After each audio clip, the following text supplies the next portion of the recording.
Texas barrier that I was with the governor of Texas, Greg Abbott, the other day, and we were looking at the job they're doing. But in the meantime, they're pouring into California and they're pouring into Arizona because those governors aren't doing anything. They're doing nothing. But today it was just announced before I came out. It was unbelievable. I said, that must be a mistake. They flew 325,000 migrants, flew them in over the borders into our country. So that really tells you where they're coming from. They want open borders, and open borders are going to destroy our country. We need borders, and we need free and fair elections, or we don't have a country. This is an incredible group of people. So many celebrities that I'm not going to introduce any because I'm just going to get myself in trouble if I do that, because I'll leave out most of you. But this is a room chock full of incredible, talented people, like some of the guys standing right in front of me, right? Big futures, big, fat, beautiful futures. Oh, I'd love to be your age. I'd pay you a lot of money to be your age. But we have some tremendously talented people in this room, including tremendously talented political people that have helped me right from the beginning. We had the safest border in the history of our country. We built 571 miles of wall. We had Mexico supply us with 28,000 soldiers because we wanted them, that's why. And they said, we won't do that. I said, yes, you will, you will. And in the end, they did. It was an easy negotiation, but we had the safest border, the best numbers we've ever had, and now we have the worst numbers probably in the history of the world. It's sad to see what's happening to our cities. Our cities are being overrun with migrant crime, and that's Biden migrant crime. But it's a new category of crime, and it's violent, where they'll stand in the middle of a street and have fistfights with police officers, and if they did that in their countries from where they came, they'd be killed instantly. They wouldn't do that. So the world is laughing at us. The world is taking advantage of us. 3 years ago, we were at a level, we were energy independent, we were going to be very shortly energy dominant, and today we're getting oil from Venezuela. Can you believe it? And we're doing numbers on that oil. You know what we're doing? We're refining the oil. We have our refinery for that oil. It's really, I call it tar. It's not oil, it's terrible. We have real stuff. But we're refining it in Houston. So for all of the environmentalists, you ought to look at that, because all of that tar is going right up into the atmosphere. You just ought to take a look. It's the only plant that can do it. We have the only plants that can take tar and make it into oil, and that's what it is. It's a shame. But we were energy independent. We were going to be energy dominant. We were going to be supplying oil to Europe, all over the world, and then a tragic thing happened during the election. It was a tragedy, because you wouldn't have, think of it, all of the problems that you have today, I don't think you would have had any of them. You'd only have success, and that's what's ultimately going to unify this country and unify this party. We have a great Republican Party with tremendous talent, and we want to have unity, and we're going to have unity, and it's going to happen very quickly. And I've been saying lately, success will bring unity to our country, and it happened before. We had the best economy our country's ever had, and people were calling me that I would have said will never happen. It'll never happen. They wanted to get together, African American, Asian American, Hispanic American, women, men, people with diplomas from the best schools in the world, and people that didn't graduate from high school. Every single group was doing better than ever before, and it was a beautiful thing. Our country was coming together. Our country was coming together. And now we have a very divided country. We have a country that a political person uses weaponization against his political opponent. Never happened here. It happens in other countries, but they're third world countries. And in some ways, we're a third world country. We're a third world country at our borders, and we're a third world country at our elections. And we have to stop that. We need a fair and free press. The press has not been fair, nor has it been free, but maybe someday they will be. They're being beaten up pretty badly. People aren't trusting them. They're not believing them.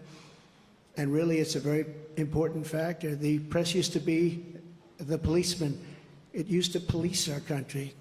Now nobody has confidence in them, and we have to get that confidence back. It's so important for the success of our country. So important.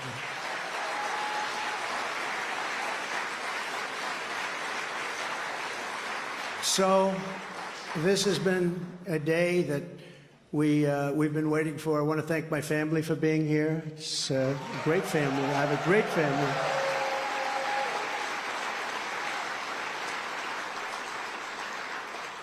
They've had it very easy since I decided to run for politics. They say, thanks a lot, Dad, we appreciate it.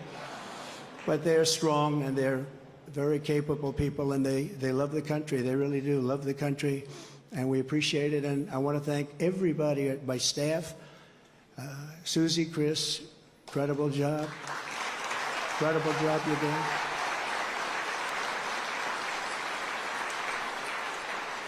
I read an article yesterday where it said this is one of the finest run campaigns that anybody has ever seen. That's pretty good, right? That's pretty good. It's really a statement.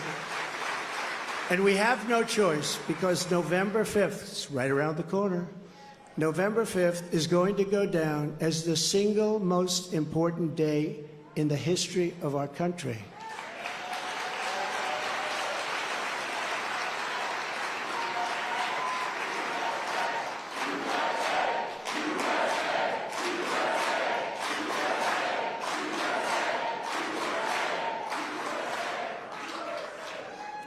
We're going to take it and we're going to make it like it should be, respected. Right now, we're not respected. Right now, our country is known as a joke. It's a joke. Other leaders who I speak to, other leaders can't believe what happened to us. Because 3 years ago, we were the most respected country anywhere in the world by far. We were doing things that nobody could believe. China was paying us billions and billions of dollars. In 25 years, they paid us nothing, zero, not 10 cents. I was getting billions of dollars, and they were happy about it, as happy as you can be. Of course, maybe there's reasons for things having happened, but they were not so happy with certain things, I guess, based on things that took place. But we were getting along with everybody. We were getting along, and we were respected by everybody. We had no wars. Remember when I had the debate with Hillary Clinton? She said, look at him, look at that personality. He's going to cause wars. I said, no, my personality is going to keep us out of wars, and that's what happened.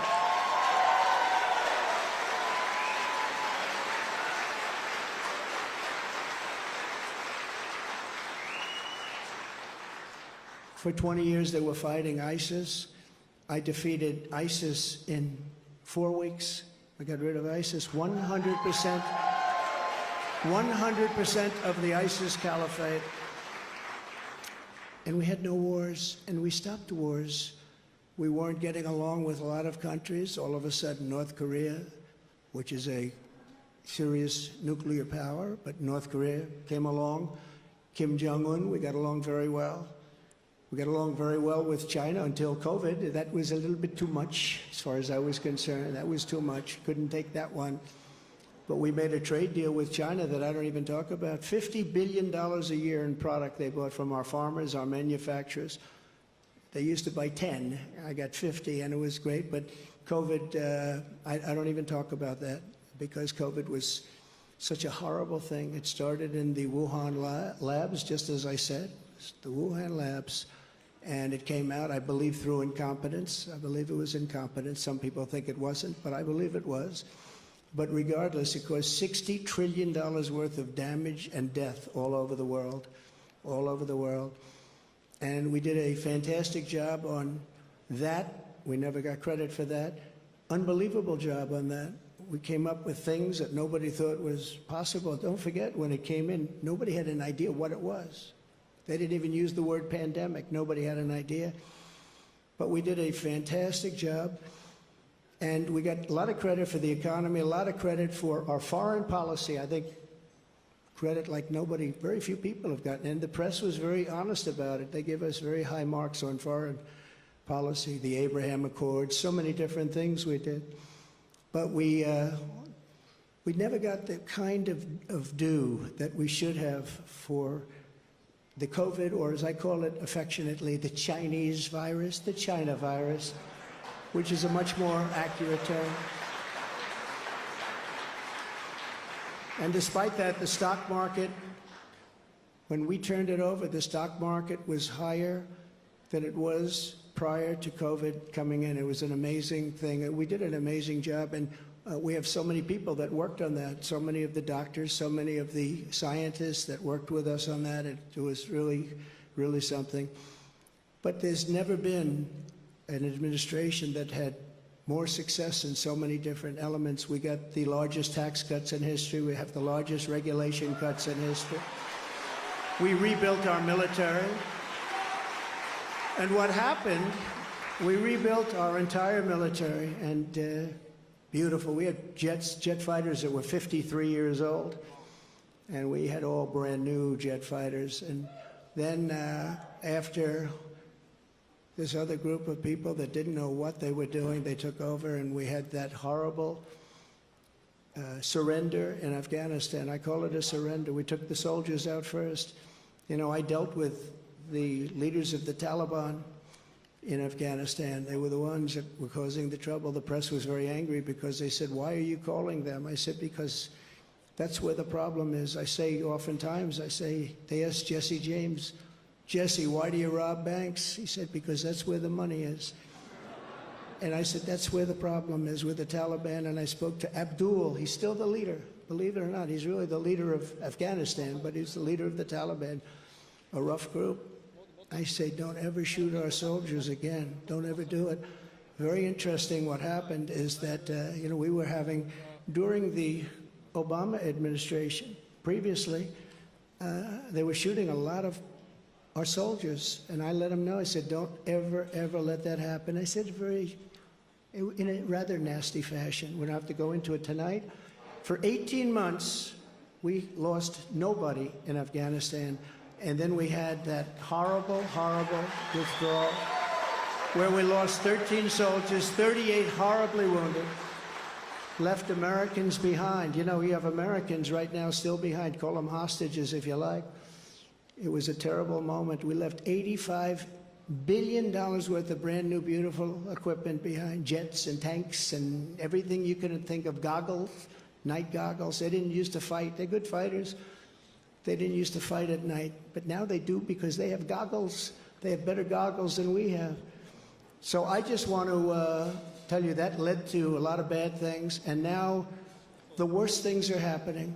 The things that are happening now are unthinkable, and they're unthinkable at the border. We have millions of people invading our country. This is an invasion. This is the worst invasion probably. We've never had anything like it. No country has ever had anything like it. The number today could be 15 million people. And they're coming from rough places and dangerous places. And we had that shut down. We had everything going so beautifully. When Joe Biden goes to the beach, because somebody on his staff thinks he looks very good in a bathing suit, until he can't get his feet out of the sand or lift the chair, which weighs about 9 ounces. Joe Biden, if he would have just left everything alone, he could have gone to the beach. He would have had a tremendous success at the border and elsewhere. So we're going to take back our country. We're going to make sure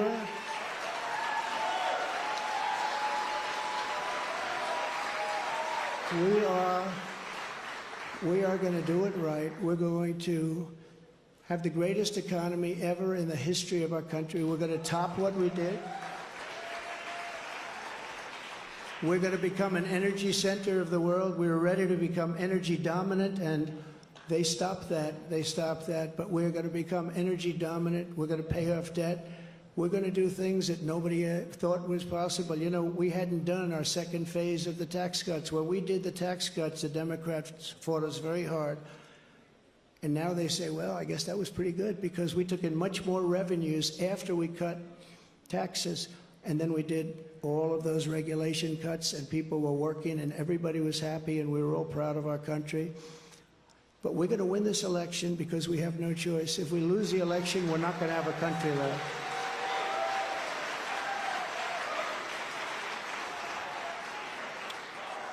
And we're going to do something. Thank you very much. We love you too. And we love our country. And we can't let this magnificent, some people call it an experiment. I don't call it an experiment. I just say this is a magnificent place, a magnificent country. And it's so sad to see how far it's come and gone. When you look at the depths of where it's gone, we can't let that happen. We're going to straighten it out. We're going to close our borders. We're going to drill, baby, drill. We're going to get the inflation down. And we are going to make our country greater than ever before. And we're going to do it quickly. We're going to do it quickly. It's going to go fast. We have to get the criminals out. We have many, many criminals that have entered our country. We have people coming in from such bad places, and we're going to have to get them out. We have murderers that are being deposited into our country. We have drug dealers at the biggest and highest levels that are coming into our country. We have people coming into our country that just shouldn't be here, but many, and I say many, large percentages, they come in through the caravans, they come in many different ways. Now we find out again, they come in through airplanes, we send them in. This is crazy. But they come into our country, we're going to stop them. We're going to close our borders. We're going to have to deport a lot of people, a lot of bad people, because our countries can't live like this. Our cities are choking to death. Our states are dying. And frankly, our country is dying. And we're going to make America great again, greater than ever before. Thank you very much. It's been a big night. Thank you very much. Thank you.